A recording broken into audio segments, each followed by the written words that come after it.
Então, registrando a primeira joga de 2020 no Covil, acabamos de jogar jogo nacional super aprovado, Rock'n'Roll Manager, última aquisição do Márcio Bressan. E aí, agora vamos começar a ver as opiniões. Grande Márcio Bressan começando, dono do jogo. Diz aí o que você achou do jogo, Márcio.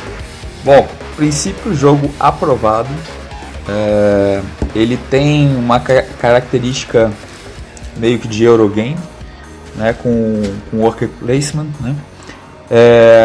A temática do jogo é sensacional, o próprio jogo reflete tudo. Então você começa na loja de instrumentos, aí depois você vai, ensaia com a banda, aí depois você vai para o estúdio gravar um disco para ser lançado, né? E depois você vai para fazer shows e até os festivais. Então até na sequência e juntando isso também com você adquirindo talento a partir dos ensaios, né?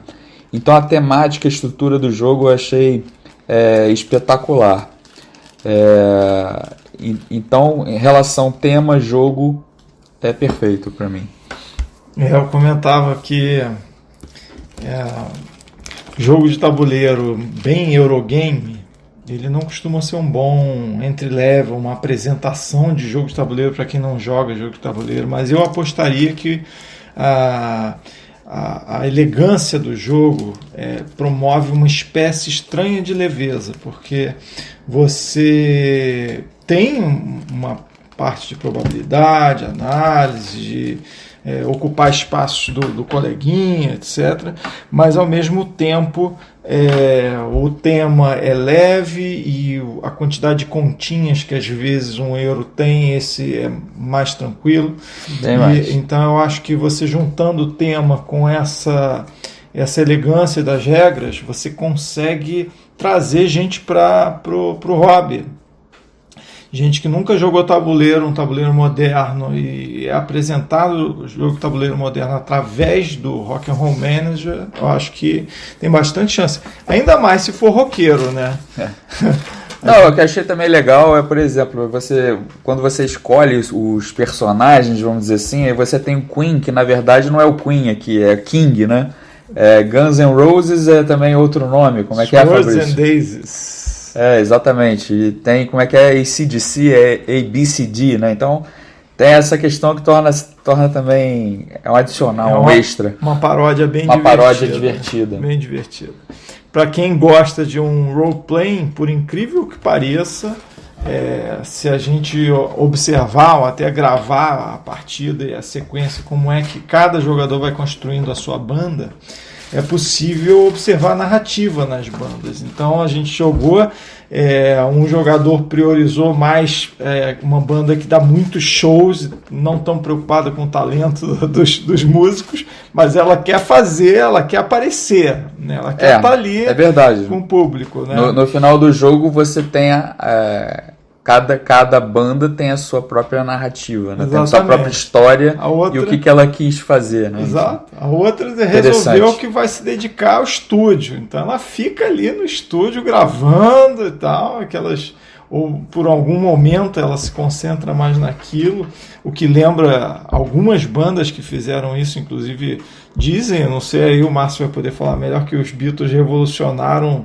no momento em que eles se enclausuraram por um tempo em que a indústria fonográfica não admitia esse tempo de ficar ali produzindo, fantasiando, ensaiando, né? E o resultado foi bombástico. É verdade. Bom, de qualquer forma, eu e Arnaldo falamos muito, faltou a opinião do nosso querido Fabrício, mestre dos magros e das regras e das explicações. Já fui o mestre dos magros, agora eu sou só o mestre dos magos. Cara, adorei o jogo, fiquei sobretudo feliz dos meus amigos terem gostado. Eu tinha certeza absoluta que o Márcio ia adorar, não só pelo tema, mas porque é o tipo de jogo de que ele gosta. E o Arnaldo, eu tinha um pouco de dúvida qual seria a reação dele, mas pelo jeito adorou também. E uma coisa que eu realmente não tinha notado sobre o jogo, e o Arnaldo está apontando, eu e ele temos isso em comum, e a gente aprecia muito Eurogames com narrativa, com senso de narrativa. Esse é um dos raros Eurogames que tem isso. Não uma narrativa imposta por cartinhas de evento, que é fácil de fazer, mas uma narrativa que emerge dos próprios mecanismos do jogo. Então a gente pode lembrar de Troyes, que é o primeiro que me vem à cabeça, Kylos, talvez o maior de todos deles, que é o Carson City. Um deles também, Le Havre, por que não? Le Havre um pouco também. E são Eurogames que a gente costuma apreciar muito, porque além de serem muito satisfatórios mecanicamente, intelectualmente, eles têm esse senso de narrativa que não é fácil de implementar num Eurogame. O Ameritrash tem mais isso, essas coisas assim, os grandes lances, né? Mas no Eurogame isso é mais difícil e esse de fato implementa. A produção sem comentários, o Marcinho já comentou aí, o humor, a qualidade das peças, enfim, sem comentários. E jogo fantástico, assim, eu reparo algumas pequenas coisas nele. Acho que é um jogo que, de certa forma, esconde com um certo excesso, uma certa gordura, talvez, de opções, de mecanismos. Ele esconde um pouco o que ele tem de mais interessante, mais brilhante, que é essa tensão econômica entre uma banda que vai se desenvolvendo e custa mais caro e os discos, que são a principal fonte de receita da banda, que vão depreciando naturalmente ao longo do tempo. Então eu acho que para mim esse é o núcleo do jogo, essa tensão econômica entre essas duas, essa receita que vai se depreciando e a banda que vai lançando discos cada vez melhores. Eu acho que o jogo ele poderia ser mais concentrado nisso. A gente até estava comentando que isso poderia ser mais rico, esse mecanismo. Por exemplo, poderia haver uma opção de um investimento maior em mídia, promovendo mais o disco, né? Tirando outras coisas do jogo que, na minha opinião, não é que sejam ruins, mas são elementos fáceis de design, fácil no sentido ruim dessa palavra. E o primeiro que me vem à cabeça é um que a gente acabou não usando por sugestão minha na primeira partida, que é o elemento aqui de objetivos, que são cartinhas aqui de objetivos que ficam disponíveis e valem 5 pontos para todos os jogadores, que não empobrecem o jogo, mas, na minha opinião, enriquecem de uma maneira fácil e não muito inteligente, na minha opinião, não estratégica. São aquelas opções que estão ali na mesa e que, na verdade, vão aumentar o tempo de jogo, vão aumentar o esforço do jogador, mas, na minha opinião, não aumenta onde o jogo é mais interessante, onde a decisão ficaria mais interessante, que é nessa tensão econômica ali do mercado de discos. Então, por exemplo, eu, designer, eu teria tirado isso, e uma outra coisa que eu também observo aqui, tá? Por exemplo, um excesso de elementos de pontuação no final do jogo. Quem tem maioria nisso, maioria no... Talvez eu limpasse um pouco isso, talvez eu tirasse essa questão dos objetivos, e eu investiria mais, desenvolveria um pouco mais esse mercado fonográfico aqui, que eu achei a coisa mais fascinante desse jogo, profundamente temática, única. Não me lembro de um jogo, de um Eurogame, onde você cria uma fonte de renda e ela vai depreciando ao longo do jogo. Me lembro de um mecanismo como esse. Perfeito. E nesse jogo, não apenas ele é inovador, como ele é completamente temático. Sim. Ele descreve o que é um lançamento de um disco. Sim. E a vida útil de um exatamente. disco. Tá? Eu concordo com o Fabrício, acho que talvez a gente não jogou ainda com os objetivos, mas eu acho que poderia ser realmente isso, um elemento que de repente você tirasse ele e colocasse alguma coisa que valorizasse um relançamento de um disco que foi depreciado, né? Uma coletânea, por exemplo, botar isso. Coletânea da banda, aí vai, lança e dá um up, vamos dizer nisso. Sim. Isso daí poderia ser uma ideia, né, realmente boa até para a temática do jogo. Outra coisa, ao invés dos objetivos também, não só para lançamento de disco, mas sei lá, também para implementar mais shows em uma temporada, né? Porque pode acontecer também, e acontece com bandas. Então, o mecanismo de objetivos poderia ser convertido nisso para discos e para aumentar shows ou festivais, não sei.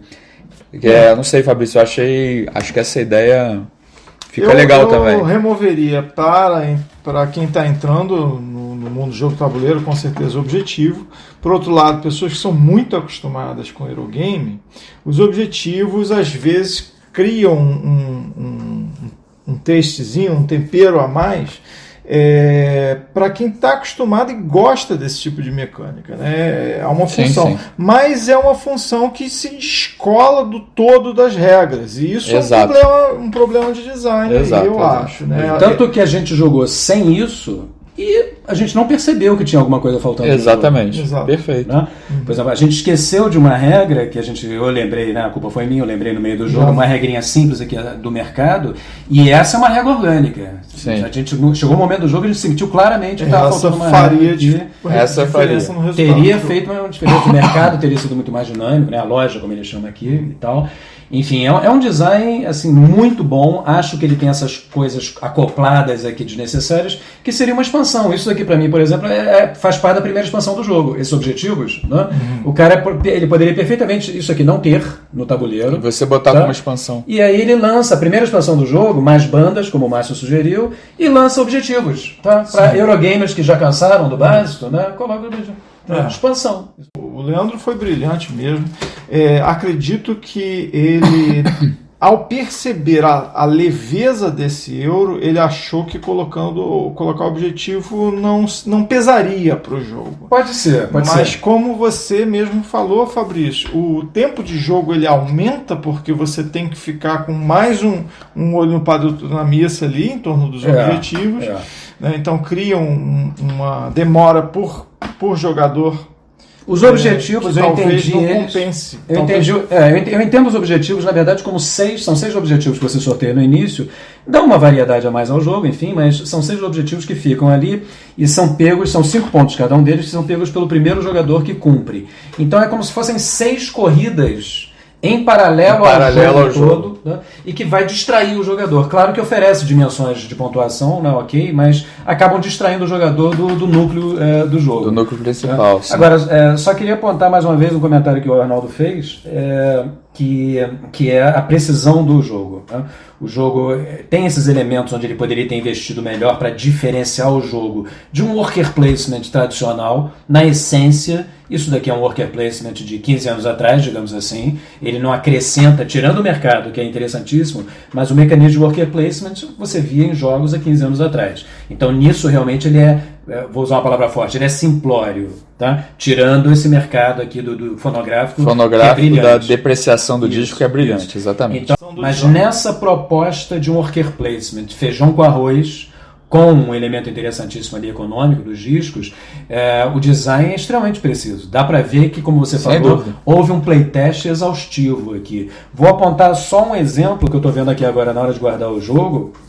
Eu estava achando que estava faltando uma carta de festival, porque tem 5 cartas de festival de primeira era, 5 de segunda era e 4 cartas só de terceira era, terceira temporada, como ele diz aqui no vocabulário do jogo. Né?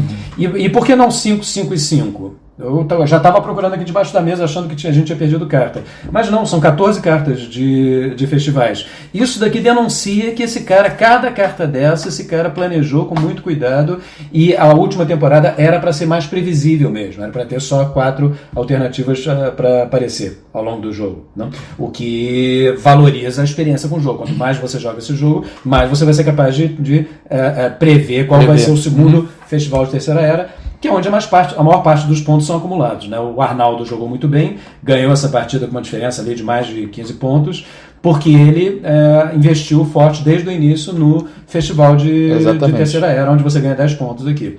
Tá? Então, enfim, um excelente jogo, sem reparos.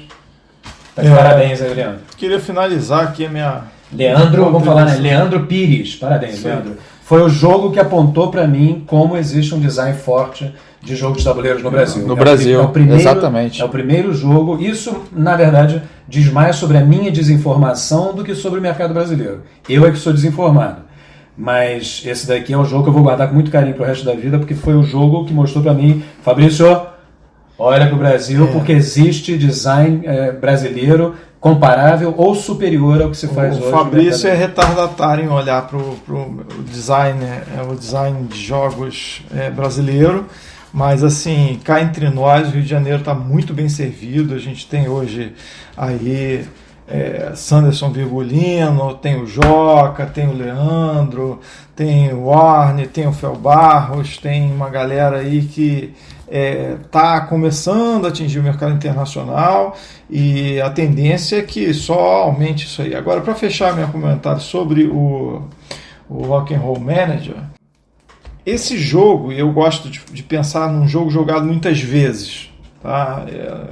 Embora aqui eu seja quase sempre voto vencido, porque a gente sempre tem jogos maravilhosos para testar, para experimentar, e aí os outros acabam ficando para trás, mas eu acho que o Rock and Roll Manager tem um grande potencial de rejogabilidade, tá? Tanto pelas ofertas de cartas bem planejadas, com boas variáveis, mas também porque, volto a dizer, do ponto de vista narrativo, você consegue construir aí um learning curve, que seja, né, uma curva de aprendizagem que seja vinculado a essa ideia do que eu vou fazer com a minha banda a cada vez que eu jogo. E isso até dá uma ideia assim, de um house rollzinho de repente o grupo combinar de jogar com a mesma banda sempre durante algum tempo e talvez experimentar quase como se recomeçar o jogo de onde terminou, ou seja, o vencedor da outra vez tem direito a um disco já no mercado, alguma coisa assim. Aí dá para criar bastante em cima. Então é um jogo que ele abre possibilidades criativas para os grupos de jogo. Eu acho que é interessante você pensar que assim, todo jogo de tabuleiro ele pode ser visto de duas formas, como uma obra acabada, você não pode mudar mesmo, como uma obra inacabada, quando o autor, de certa maneira, ele ou conta com ou flexibiliza para que o grupo encaixe os seus próprios elementos ali. E isso é muito legal. O que o Arnaldo, na verdade, está sugerindo, se vocês não perceberam ainda, é a versão Legacy do Rock and Roll Manager. Então o Arnaldo está pedindo aí, como mais uma expansão, que se lance aí uma aventura da banda que dure várias partidas e onde você vai modificando o tabuleiro e criando um legado aí. Um show do Kiss sem quebrar uma guitarra não tem graça. Márcio Penino. Vou terminar com uma coisa só. We will rock you.